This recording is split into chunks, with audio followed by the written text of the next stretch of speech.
Hi everybody, this is Joe Contrera. Welcome back to the Alive at Work Leadership video blog. Last week we kind of went off the rails, and this week we're going to stay off the rails because this week's topic is about focus. And the title of this week's blog is, Are You Focused on the Wrong Things? Now, is it me? Or does it seem like we are a culture of worshipers? We love to project greatness on faux superheroes or make heroes of athletes, movie stars, celebrities, royalty, artists, politicians, people in authority, musicians, lifestyles, even inanimate objects like cars and houses. What is it about us human beings that we feel the need to worship, to constantly attempt to place a value or determine the worth of something or someone else as if we determined another person's value? You know, the meaning of the word worship is simply the acknowledgement of worth or pointing out a condition or quality. For example, ownership, the quality of being an owner. Ambassadorship, as in the quality of being an ambassador. And worthship, as in the quality of worth. And yet, doesn't it seem like we have a tendency to over-worship? To place too high a value on something, someone, sometimes the wrong things? When we do this, two things happen.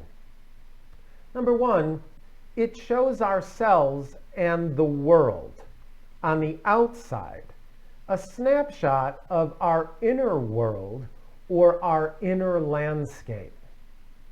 And number two, that snapshot can be a guide that steers us towards a realignment of ourselves and the things that are most valuable to us, whether that be ourselves, our partner, our spouse, our children, or each other, as in our fellow human beings.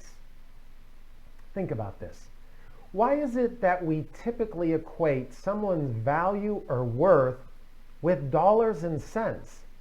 Does it really make sense to worship an athlete because they make $32 million a year, more than a teacher who works with developmentally challenged kids? Are they less valuable? And when did we determine that because someone makes $32 million a year, that their opinion is more valuable than yours or mine or anyone else's? When did we get so unfocused, so lost, that we follow or value someone's opinion over our own because someone else selected this good-looking person, slapped some powder on their face to cover up any perceived imperfections, dressed them impeccably, and then propped them in front of a camera to read a teleprompter so they could sell advertising? When did we become so out of focus? One of the most important lessons I think we can learn from this pandemic is to decide for ourselves what we value most. Sometimes we need to lose some things in order to remind us of what is most important. Sometimes we need to go backwards in order to go forward. Richard Rohr, a Franciscan priest and brother, talks about change in the context of order.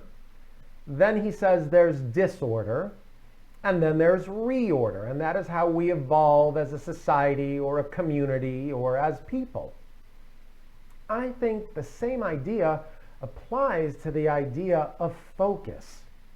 So we start with focus and we put our attention on what we want or know to be true. And then things happen.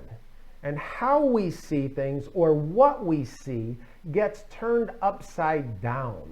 Things happen like pandemics and protests and fires. And what appeared to us to be so crystal clear now becomes blurry and out of focus. And now we have to do the work to get things back in focus so that we can make sense of our world again.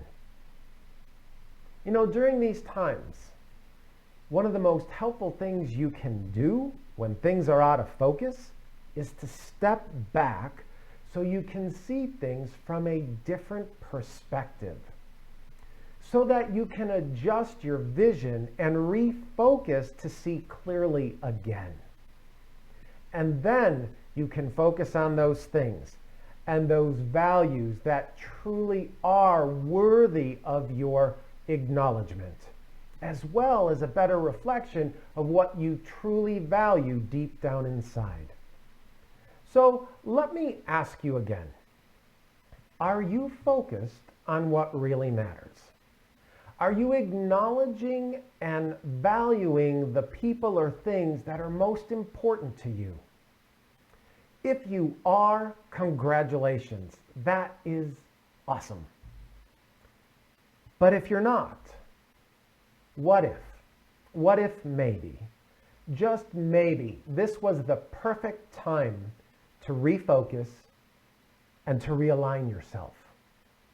What if this was a great time to refocus and align with what you truly believe is worthy of your acknowledgement? What is truly worth your worship? I seriously doubt it will be some million-dollar athlete, a pop star, or some tired old politician. Lots of stuff to think about.